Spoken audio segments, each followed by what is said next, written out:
Hello everyone, welcome back. कैसे हैं आप लोग? आशा करते हैं हम लोग बहुत अच्छे होंगे, घर पे होंगे और सेफ होंगे। डियर स्टूडेंट्स, आपको पता है कि इस समय हम लोग अपना मोस्ट इंपॉर्टेंट टॉपिक डिस्कस कर रहे हैं जिसका नाम है ट्रायंगल। प्रीवियस वीडियो तक आप लोगों ने देखा कि बच्चों हम लोगों ने 6.1 को कंप्लीट कर लिया है। तो आज के इस वीडियो में हम डिस्कस करने वाले हैं बच्चों एक्सरसाइज 6.2 के इंट्रोडक्शन के बारे में। और आपको हम बता दें कि ये वीडियो आपके लिए बहुत ही ज़्यादा इंपॉर्टेंट होने वाला है, क्योंकि इस वीडियो में हम उस थ्योरम का डेरिवेशन करने वाले हैं जो थ्योरम आप लोगों के सिलेबस में बहुत ज़्यादा इंपॉर्टेंस रखती है और उसके बेसिस पे क्वेश्चन बहुत ज़्यादा सॉल्व होते हैं, जिसका नाम है थेल्स थ्योरम। तो आज का ये वीडियो आपके लिए बहुत ही ज़्यादा इंटरेस्टिंग, बहुत ही ज़्यादा नॉलेजेबल होने वाला है। सो वीडियो को लास्ट तक देखिए, कहीं पर भी स्किप मत करिएगा। दूसरी बात बच्चों, हम आप लोगों से ये शेयर करना चाहते हैं कि कई दिनों से आप लोगों ने देखा कि हम क्लास 10th की वीडियोज़ नहीं अपलोड कर पा रहे थे, जिसकी वजह से हमारे कुछ स्टूडेंट्स ऐसे हैं जो न्यूट्रल हो गए हैं। थोड़े दिन से उनको लग रहा है कि सर इरेगुलर हो गए थे। तो आपको विश्वास दिलाना चाहते हैं बच्चों, आप इरेगुलर मत होइए, अब आप रेगुलर हो जाइए।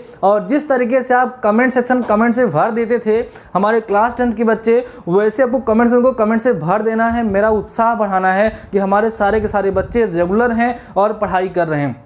दूसरी बात बच्चों, आप देख रहे हैं कि अभी भी आपका कॉलेज स्कूल नहीं खुल पाया है। तो बहुत सारे स्टूडेंट्स ऐसे हैं जो घर पे रह करके भी अच्छी शिक्षा नहीं प्राप्त कर पा रहे हैं, कहीं ना कहीं उनके पास पैसे का अभाव है। बहुत सारे स्टूडेंट्स ऐसे हैं जो पेड कोर्स ज्वाइन किए हैं। तो यहाँ पर आपके इस चैनल पे सब कुछ आपको फ्री में प्रोवाइड कराया जा रहा है। तो हम ये चाहते हैं कि आप अपने क्लासमेट्स की हेल्प करें और इस वीडियो को उन तक जरूर भेजें, उनको शेयर करें, क्योंकि हम लोग एक मुहिम छोड़े हैं कि आपको सारा का सारा सिलेबस फ्री में प्रोवाइड कराएंगे। तो ये बच्चों, आज का टॉपिक हम स्टार्ट करते हैं। आपको पता है कि हमारा टॉपिक है class 10 NCERT maths chapter 6 triangle. 6.2 के इंट्रोडक्शन के बारे में बच्चों हम लोग डिस्कस करेंगे। आज का पहला टॉपिक है बच्चों हमारा सिमिलर ट्रायंगल। ध्यान समझिएगा, आराम से समझिएगा। सिमिलर ट्रायंगल, या आप कह सकते हैं बच्चों सिमिलरिटी ऑफ ट्रायंगल। देखो बच्चों, अभी तक हम लोगों ने डिस्कस किया कि सिमिलरिटी का मतलब होता क्या है, दो फिगर सिमिलर कब कहलाते हैं, इसके बारे में बच्चों हम लोगों ने डिस्कस किया। तो आपको बताया, जैसे हमने वहाँ पर आप देखा एक्सरसाइज 6.1 जब सॉल्व कर रहे थे तो वहाँ पर आपने एक पॉलीगन का एग्जाम्पल लिया था बच्चों। वहाँ पर बताया गया था कि एक पॉलीगन दूसरे पॉलीगन के सिमिलर कब होगा। तो आपने बताया कि सर जब करस्पॉन्डिंग एंगल्स इक्वल होंगे और साथ ही साथ corresponding sides in the same ratio होंगी या सेम प्रोपोर्शनल होंगी, देन हम कहते हैं कि वो पॉलीगन क्या है, सिमिलर हैं। तो वैसे ही बच्चों आपको पता है, आप जानते भी हैं कि ट्रायंगल भी एक पॉलीगन है। देखो, पॉलीगन का मतलब होता है बहुभुज, जिसमें कई सारी साइड्स हैं। तो ट्रायंगल में 3 साइड्स हैं, इसलिए वो भी एक पॉलीगन ही है। ठीक है, बात समझ में आ रही है।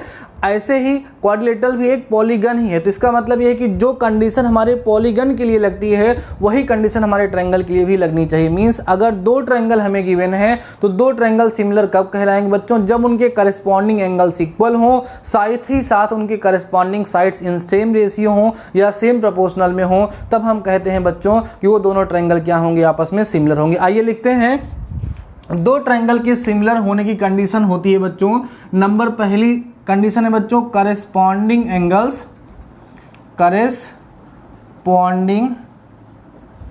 Angles are equal. उनके जो करस्पॉन्डिंग एंगल्स होंगे बच्चों वो क्या होने चाहिए, इक्वल होने चाहिए। दूसरी कंडीशन है करस्पॉन्डिंग साइड्स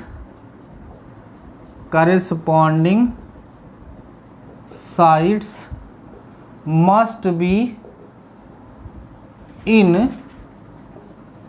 सेम रेशियो। ध्यान सुनो बच्चों, 2 कंडीशन लिखी गई। Corresponding angles are equal means उनके करस्पॉन्डिंग एंगल्स क्या हो, इक्वल हो, साथ ही साथ corresponding sides must be same ratio. Must be in same ratio, आज कह सकते हैं in same proportion, in same proportion ना, सेम प्रोपोर्शन में होंगे, तब भी वो दोनों ट्रायंगल क्या होंगे बच्चों, सिमिलर होंगे। ठीक है, अब आपको हम समझाते हैं कि बच्चों सिमिलर ट्रायंगल जो होते हैं ना, उनको उसमें जो करस्पॉन्डिंग पार्ट्स वर्ड यूज हो रहा है उसका मतलब क्या होता है। देखो, यहाँ पर जो हमने एक स्टेटमेंट लिख दिया आपके सामने, ये आपको कम समझ में आ रहा होगा। एग्जाम्पल से समझाते कि इसका मतलब क्या है। देखो बच्चों ध्यान से, सपोज कर लो कि आपके पास एक ट्रायंगल गिवन है, आराम से समझना। एक ट्रायंगल गिवन है बच्चों, इस ट्रायंगल का नाम PQR है, और बच्चों यहाँ पर एक ट्रायंगल और आपको गिवन है जिस ट्रायंगल का नाम सपोज दैट ABC है। ठीक है, अब आपको इस ट्रायंगल को, ध्यान देना बच्चों, इस ट्रायंगल को इस ट्रायंगल के सिमिलर कहना है। तो सिमिलर कब कह सकते हैं, सिमिलर कब कह सकते हैं, जब करस्पॉन्डिंग एंगल्स इक्वल हो। अब बात होती है सर करस्पॉन्डिंग एंगल का क्या मतलब होता है, क्लियर करता हूं। सबसे ज्यादा डाउट्स बच्चों को इसी में होता है, करस्पॉन्डिंग एंगल इधर उधर कर देते हैं, वो गलत हो जाता है। ठीक है, समझिए, देखो बच्चों, देखिए अगर हमें इस ट्रायंगल को इस ट्रायंगल के सिमिलर दिखाना है, उसका मतलब क्या है, सुनो। नंबर पहली चीज है बच्चों की करस्पॉन्डिंग एंगल इक्वल होने चाहिए। तो पहली शर्त ये है बच्चों की एंगल P जो है वो एंगल A के इक्वल हो, और एंगल Q जो है बच्चों एंगल B के इक्वल हो, और एंगल R जो है वो एंगल C के इक्वल हो। करस्पॉन्डिंग एंगल्स इक्वल हो गए। साथ ही साथ दूसरी कंडीशन है बच्चों कि उनकी करस्पॉन्डिंग साइड जो है सेम रेशियो में होनी चाहिए। मीन्स PQ अपान, ध्यान देना बच्चों, PQ अपान में AB अगर इक्वल होगा QR अपान में BC इक्वल होगा बच्चों PR अपान QR अपान BC, और PR अपान AC की अगर होगा, अगर ये दोनों कंडीशन बच्चों सेटिस्फाई होती हैं, देन उस केस में आप बोलोगे triangle PQR similar triangle ABC। ध्यान दो बच्चों, triangle PQR similar triangle ABC। Triangle PQR जो है वो ट्रायंगल ABC की क्या कहलाएगा बच्चों, सिमिलर कहलाएगा। ये सिमिलरिटी का साइन होता है, ऐसे लगाते हैं तो ये सिमिलरिटी को दिखाता है। अब कहोगे सर ये करस्पॉन्डिंग का मतलब क्या है। देखो बच्चों, कुछ लोग कहते हैं कि सर जैसे स्टार्टिंग में आपने जब क्लास 9 में पढ़ा तो आपको सिखाया गया कि इस ट्रायंगल का नाम जैसे ABC का हो या BCA का हो या CAB का हो, सर उससे कोई फर्क नहीं पड़ता है। इसका मतलब कुछ लोग दिमाग ये लगाते हैं बच्चों कि ये बताइए कि अगर हम ट्रायंगल PQR, ध्यान दो, सिमिलर ट्रायंगल BAC लिख दें सर, तो दोनों का मतलब एक ही है। नहीं सर, दोनों का मतलब एक ही नहीं है, ये आपने रॉन्ग कर दिया, ये आपने गलत कर दिया। सर कैसे गलत कर दिया, क्योंकि यहाँ पर रूल जो बताया गया बच्चों, उसमें बताया गया करस्पॉन्डिंग एंगल्स इक्वल होने चाहिए। करस्पॉन्डिंग मतलब जैसे जब PQR लेते हो, जब इसका नाम PQR बोलते हो तो पहला एंगल कौन आता है P, और जब ABC बोलते हो बच्चों तो पहला एंगल कौन आता है A। तो कौन कौन साथ आया, P और A, तो इसलिए एंगल P एंगल A के इक्वल होना चाहिए। PQR में सेकंड नंबर पे कौन आया Q, ABC में सेकंड नंबर पे कौन आया B, तो Q जो है वो B के क्या होना चाहिए, इक्वल।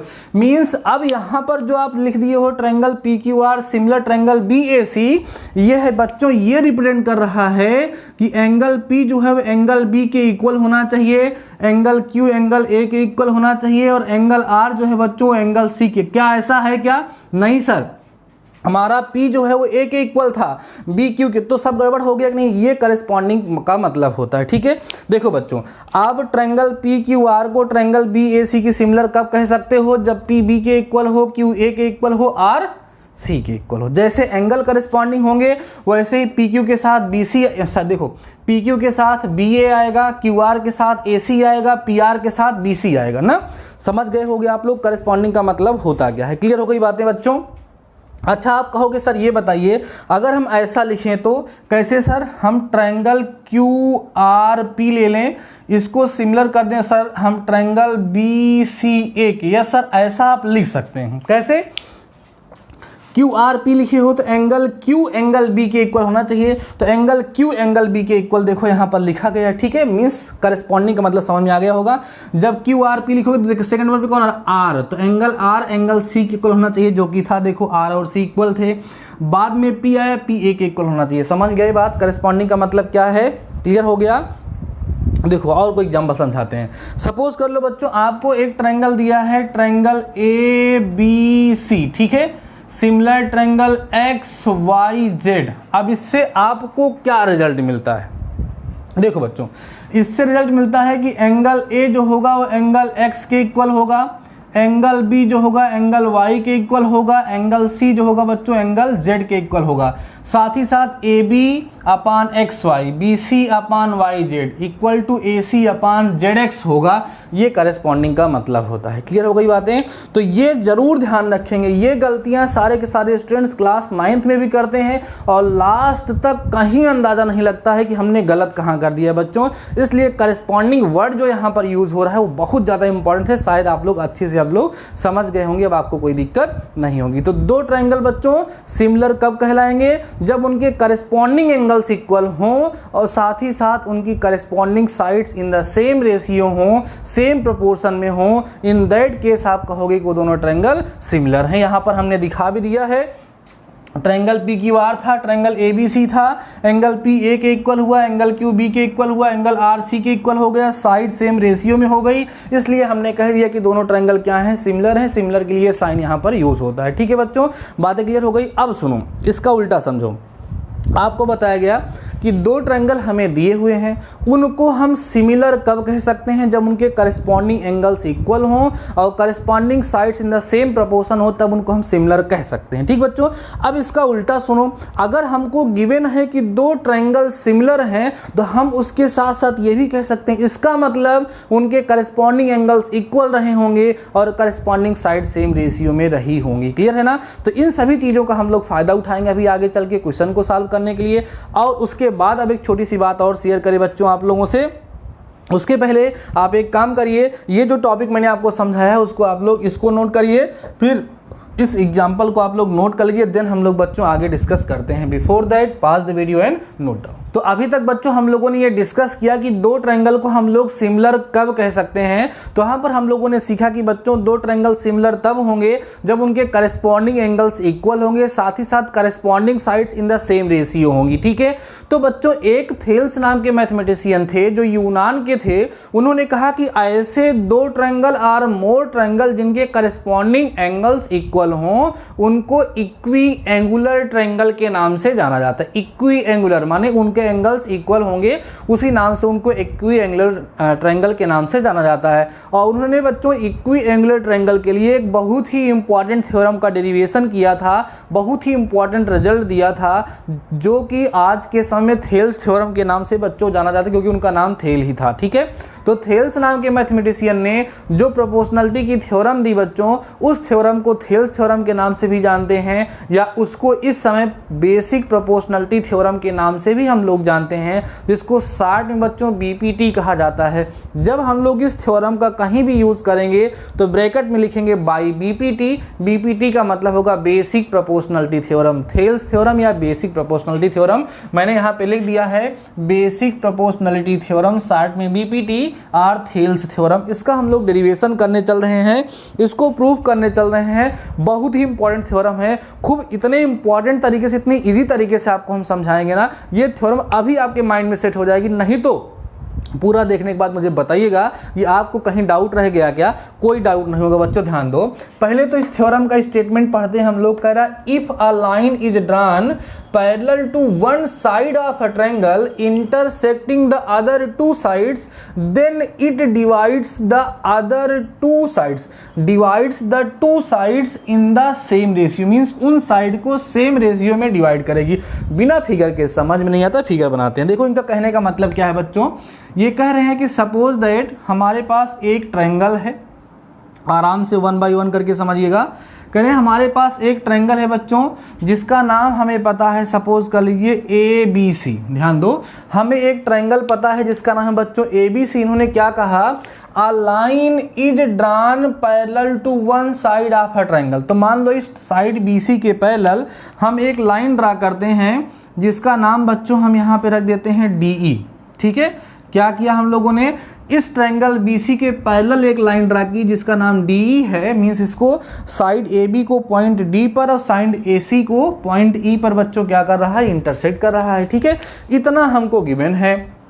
तो कह रहे हैं उस केस में ये जो साइड्स आपको दिख रही हैं AB और AC, ये सेम रेशियो में डिवाइड होंगी। इसका मतलब AD अपान DB इक्वल होना चाहिए AE अपान बच्चों किसके, EC के। हम लोग को प्रूफ करना है। तो आइए हम लोग कैसे किसी थ्योरम को प्रूफ करते हैं, क्लास 9th में आप लोगों ने सीखा होगा, लेकिन मैं एक नया तरीका, एक अच्छा तरीका आपको सिखा रहा हूँ कि थ्योरम को कैसे प्रूफ किया जाता है। बहुत मजा आने वाला है बच्चों। सबसे पहले हम लोग यहाँ पर लिखते हैं गिवन। ध्यान देना, कोई भी थ्योरम बच्चों आप लोग जब प्रूव करोगे तो आप लिखोगे उस थ्योरम के बारे में आपको गिवन क्या है। तो सिंपली बच्चों देख सकते हैं आपको क्या गिवन है। यहाँ पे जो गिवन है हम लिखते हैं, लिखेंगे बच्चों अ ट्रायंगल ABC इन विच जिसमें क्या हो रहा है बच्चों, जिसमें DE पैरेलल टू BC है। बस इतना, इसके अलावा और कुछ दिया है क्या आपको? केवल इतना ही गिवन है बच्चों हमारे सामने एक ट्रायंगल ABC जिसमें BC के पैरेलल एक लाइन ड्रा की गई जिसका नाम क्या है? DE है। इतना कर लेंगे। अब लिखते हैं बच्चों टू प्रूव। ध्यान देना, क्या लिखेंगे? टू प्रूव मीन्स हमें प्रूव क्या करना है। तो बच्चों हमें जो प्रूव करना है वो यही प्रूव करना है कि दोनों साइड सेम रेशियो में होंगी, मीन्स AD अपान में बच्चों DB ये इक्वल होना चाहिए AE अपान बच्चों किसके? EC के इक्वल होना चाहिए। ऐसा हमें इस थ्योरम में प्रूफ करना है। ठीक है, ठीक है, बातें समझ में आ रही हैं? क्या प्रूफ करना है हमको? AD अपान DB इक्वल होगा बच्चों AE अपान EC के, ये हम लोग को प्रूफ करना है। अब बच्चों जब कभी भी कोई थ्योरम प्रूफ करोगे तो कभी कभी उसमें कोई कंस्ट्रक्शन करना पड़ता है। तो नेक्स्ट हेडिंग आपकी पड़ेगी बच्चों यहाँ पर कंस्ट्रक्शन। हमने यहाँ पर कुछ कंस्ट्रक्शन किया है, करना पड़ेगा। ठीक है, देखते हैं वो कंस्ट्रक्शन हम लोग को क्या करना पड़ेगा। देखो बच्चों इसमें एक छोटा सा कंस्ट्रक्शन करना पड़ेगा आप लोगों को। देखो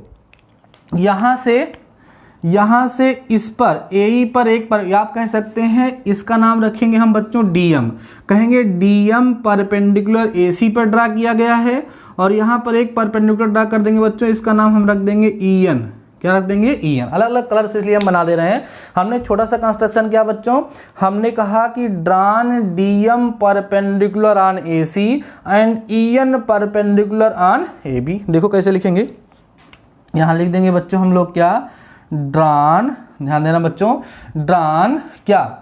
DM perpendicular to AC and ध्यान देना बच्चों, और क्या आप लोगों ने ड्रा किया है? EN जो है बच्चों वो परपेंडिकुलर ड्रा किया गया है किस पे?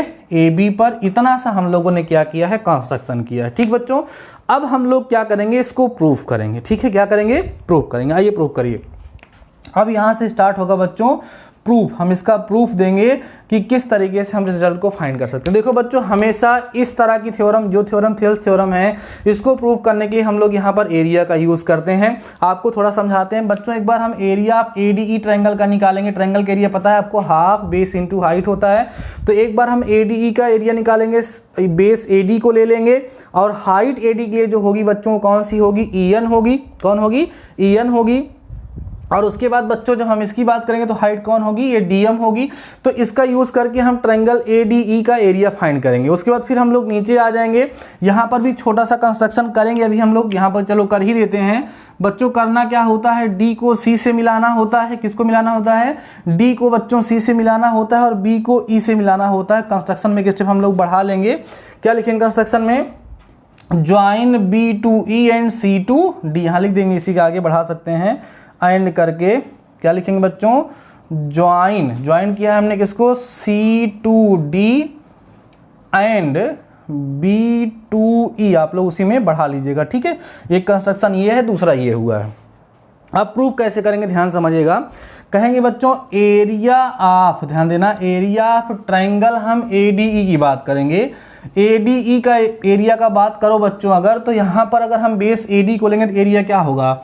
1/2। आराम से समझना, परेशानी कोई बात नहीं है। क्या होगा बच्चों? AD का एरिया होगा बेस कितना है? AD है तो हाफ AD इंटू बच्चों हाइट होती है। तो इसके लिए हाइट मीन्स परपेंडिकुलर जो होगा बच्चों वो क्या होगा? यहाँ पर EN होगा। कौन होगा?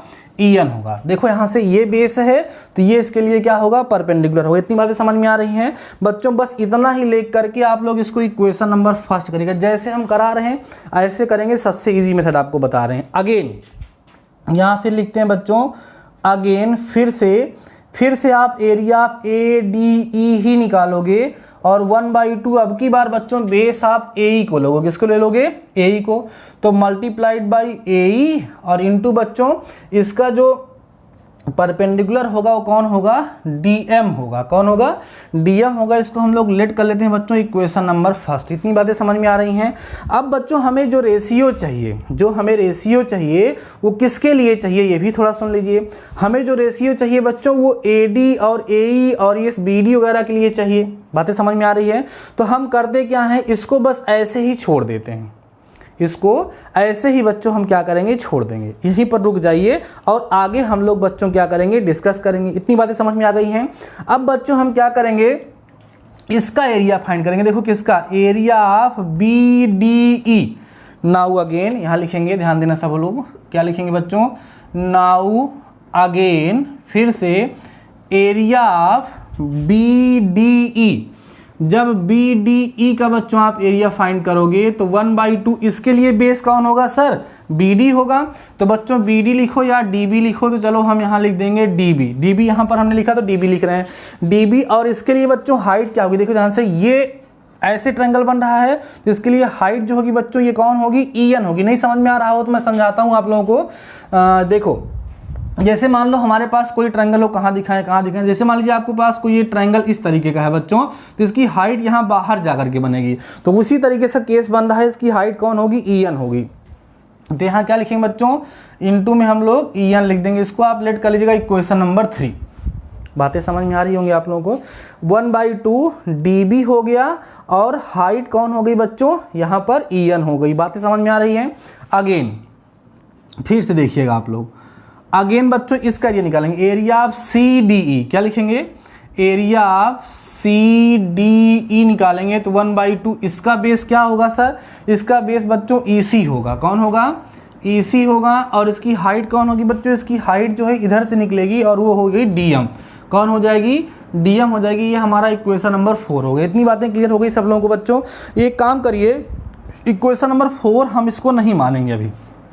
यहाँ पर एक छोटा सा लॉजिक बच्चों यूज होता है कि जो एरिया बी डी ई है ना और area of C D E है, दोनों आपस में इक्वल होते हैं। क्या होते हैं, इक्वल होते हैं।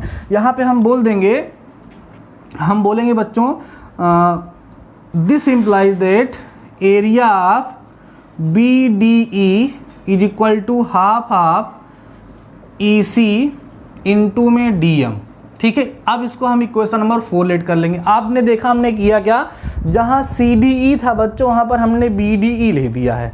आप कहोगे रीजन, आप कहोगे since area of B D E equal होगा area of C D E के ना, बिकॉज, या फिर लिखिएगा सिंस उसका रीजन क्या है, they are on the same base and between same parallels. आपने क्लास 9 में थ्योरम पढ़ी थी कि ऐसे ट्रायंगल जिनका बेस सेम हो और बिटवीन सेम पैरेलल हो, उनका एरिया क्या होता है बच्चों, इक्वल होना चाहिए। तो देखो ये हमारा जो बी डी ई है और जो सी डी ई है, दोनों सेम बेस कहाँ बने हुए हैं, डी ई पर बने हैं। देखो ध्यान से, सेम बेस डी ई हैं और दोनों के दोनों ट्रायंगल बिटवीन सेम पैरेलल भी बने हुए हैं। देखिए ये पैरेलल लाइंस के बीच में बन रहे हैं। देखो ये और ये पैरेलल लाइंस है ना, डी ई जो है वो बी सी के पैरेलल है, ऑलरेडी आपको पहले से ही बताया गया था। इसलिए दोनों ट्रायंगल का एरिया क्या हो जाएगा बच्चों, इक्वल हो जाएगा। इतनी बातें समझ में आ गई सब लोगों को। ये सबसे ज़्यादा मेन इंपॉर्टेंट लॉजिक था यहाँ पर। अब हम लोग करते क्या है, आपको सोचना है कि हमें AD अपान DB चाहिए। AD अपान क्या चाहिए, DB। अब देखो बच्चों, AD आपको कहाँ मिल रहा है, इक्वेशन फर्स्ट में। DB सर आपको कहाँ मिल रहा है बच्चों, इक्वेशन नंबर 3 में आपको मिल रहा है। तो हम क्या करेंगे, नाउ हम क्या करेंगे बच्चों, इक्वेशन फर्स्ट जो है ना, इसको इक्वेशन 3 से डिवाइड कर देंगे। ध्यान समझो आराम से, इक्वेशन फर्स्ट को इक्वेशन 3 से क्या करेंगे बच्चों, डिवाइड करेंगे। तो इक्वेशन फर्स्ट क्या है, देखो आपका एरिया ऑफ ADE है, अपान में बच्चों क्या आ जाएगा, एरिया ऑफ BDE इक्वल में बच्चों यहाँ पर आपके पास कितना है, देखो हाफ इंटू में AD और इंटू बच्चों कितना लिखा हुआ है, EN लिखा हुआ है, पूरे का अपान हाफ। और यहाँ क्या लिखा है बच्चों, देखो DB लिखा हुआ है और इंटू में EN लिखा हुआ। देखो हाफ से हाफ कटा, EN से EN कट गया बच्चों। आपको कितना मिल गया यहाँ से, देखो ध्यान से, area of ADE upon area of BDE equal to AD upon में कितना, DB। This is your equation number 5। कहोगे सर कितना इक्वेशन बनेगा, बस एक और बनेगा। अगेन फिर से देखो क्या करेंगे बच्चों, अगेन हम इक्वेशन सेकेंड को इक्वेशन 4 से डिवाइड करने की बात करेंगे। अब इसको डायरेक्ट लिखेंगे बच्चों। जब सेकेंड इक्वेशन लोगे, कहाँ है, ये है ना, जब सेकेंड लोगे बच्चों तो यहाँ कितना मिलेगा आपको, एरिया ऑफ ADE मिलेगा ही, अपान में बच्चों ये देखो जो फोर्थ है उसमें क्या है, देखो एरिया ऑफ BDE है ना, तो लिखेंगे एरिया ऑफ BDE इक्वल जब डिवाइड करोगे बच्चों हाफ से हाफ कट जाएगा और देखो डीएम से डीएम कट जाएंगे तो बचेगा क्या बच्चों आपके पास, ध्यान दीजिए, आपके पास बचेगा यहाँ पर AE अपान का EC। देखो ध्यान से क्या बच्चा बच्चों, AE अपान में EC बचा, this is your equation number 6। अब ध्यान से देखो आप लोग इक्वेशन नंबर 5th और 6th को देखो बच्चों, दोनों का लेफ्ट हैंड साइड आपको इक्वल दिख रहा होगा, area of ADE upon area of BDE। यहाँ पर area of ADE upon area of BDE दोनों का लेफ्ट हैंड साइड आपको इक्वल दिख रहा है, इसलिए राइट हैंड साइड भी इक्वल हो जाएगा। अब मेरे पास जगह नहीं बची है, आप क्या लिखेंगे, from equation 5th and 6th हमको क्या मिल जाएगा बच्चों, हमें वही मिल जाएगा जो प्रूव करना था, AD अपान में DB इक्वल होगा बच्चों AE अपान EC के, और यही हमें प्रूफ करना था। बहुत ही इम्पॉर्टेंट रिजल्ट हम लोगों ने डिस्कस किया है बेसिक प्रोपोर्शनलिटी थ्योरम को। हो सकता है कुछ कम समझ में आया हो तो मैं थोड़ा सा आपको समझाता हूँ कि इसमें ध्यान क्या देना है। सबसे पहली चीज़ बच्चों, जो थ्योरम थी उसमें हमारे पास एक ट्रायंगल, एक बार 1 मिनट में रिकॉल करता हूँ, ध्यान से सुन लीजिए, सारी चीज़ें रिकॉल हो जाएंगी और आपको समझ में आ जाएगा। देखो बच्चों, हमारे पास जो ट्रायंगल था ABC एक ट्रायंगल था जिसमें इस साइड BC के पैरेलल DE एक लाइन ड्रा की गई थी, ठीक है। हमें प्रूव करना था AD अपान DB जो है वो AE अपान EC के इक्वल होगा। हमने क्या किया, यहाँ पर AC पर परपेंडिकुलर DM ड्रा किया और AB पे परपेंडिकुलर पर बच्चों क्या ड्रा किया, EN ड्रा किया। C को D से मिलाया, B को E से मिला दिया, इतना हमने कंस्ट्रक्शन किया है। अब करना क्या होता है, एक बार ADE का एरिया निकालोगे, बेस AD को लेकर के इक्वेशन फर्स्ट मान लोगे, तब हाइट ये वाली होगी। दोबारा बच्चों क्या करेंगे हम लोग, इसका एरिया ADE का निकालेंगे तो बेस किसको ले लेंगे, AE को, और हाइट ये वाली हो जाएगी। 2 इक्वेशन फर्स्ट और सेकेंड बन जाएंगे, ठीक है। उसके बाद बच्चों हम नीचे आएंगे, BDE का एरिया निकालेंगे, बेस हमारा ये होगा और हाइट हमारी जो होगी बच्चों वो क्या हो जाएगी, EN हो जाएगी, और हम इसको इक्वेशन नंबर 3 मान लेते हैं। उसके बाद फिर CDE का एरिया निकालते हैं और इससे जो हमें रिजल्ट मिलता है उसको इक्वेशन नंबर 4 मान लेते हैं। अब हमने ऐसा किया क्यों है बच्चों, जब हम लोग इसको डिवाइड करते हैं सब कुछ कट करके हमें वही रेशियो प्राप्त होने लगता है जिसकी हमें ज़रूरत होती है। तो हम इक्वेशन फर्स्ट को 3rd से डिवाइड करते हैं जिससे हमें मिलता है area of ADE upon area of BD equal to AD upon DB, और जब सेकेंड को 4 से डिवाइड करते तो हमको मिलता है area of ADE upon area of BD equal to AE upon EC, जो हमारा इक्वेशन नंबर 6 हो जाता है। दोनों का लेफ्ट हैंड साइड हमें इक्वल मिल जाता है, इसलिए राइट हैंड साइड भी इक्वल हो जाता है और ये थ्योरम प्रूफ हो जाती है। उसके पहले एक बड़ा इंपॉर्टेंट लॉजिक है, जब बच्चों एरिया ऑफ CDE लिखोगे तो एक स्टेप आपको यहाँ सोचना है कि CDE की जगह पे हमें BDE लिखना होता है, तभी लेफ्ट हैंड साइड इक्वल होगा। तो बच्चों इसको हम लिखते क्यों हैं, क्योंकि ये देखो हमारा जो BDE है, ध्यान दो बच्चों, ये जो BDE आपको दिख रहा है, जो मैं ट्रायंगल यहाँ बना रहा हूँ, देखो BDE जो दिख रहा है और बच्चों जो आपका ट्रायंगल CDE दिख रहा है, दोनों सेम बेस और बिटवीन सेम पैरेलल पे बने हुए हैं, इसलिए दोनों का एरिया आपस में इक्वल होगा। इसलिए हमने CDE की जगह पे BDE को लिख दिया और रिजल्ट हमको फाइनली मिल गया और थ्योरम हमारी प्रूफ हो गई।